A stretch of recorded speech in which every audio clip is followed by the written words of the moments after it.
In today's video, I'm going to teach you how to remove dead space in Submagic with split mode. We're going to clean up those silent or empty gaps that make your video feel slow and unfocused.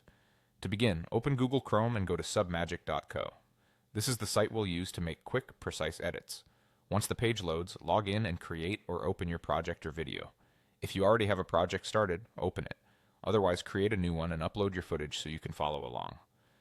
With your video open in the editor, look toward the bottom of the interface and click the timeline at the bottom of the video editor. The timeline is where you can see the structure of your video laid out as clips and audio, and it's the best place to visually spot dead space. These are the quiet or empty stretches that appear as flat lines in the audio or long pauses in the video. Next, click Split Mode. Split Mode lets you mark precise points where a clip should be cut without affecting the rest of your project until you confirm.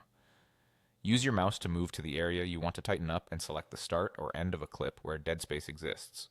Placing the split at the exact moment your voice resumes or the action picks back up will help you maintain a natural rhythm.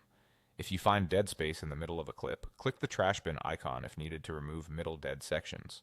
This deletes only the selected slice, pulling the surrounding clips together so your timeline flows without awkward gaps. If you're unsure about a cut, take a moment to double check before deleting. It's easier to adjust a split than to recreate a section later. When your trims are in place, preview the video to confirm changes. Hit play and watch through the edited portions, listening for smooth transitions and making sure you haven't clipped any words or actions. If something feels abrupt, you can nudge your split points a little earlier or later and preview again until it feels right. Once you're satisfied with the result, click Save or Export.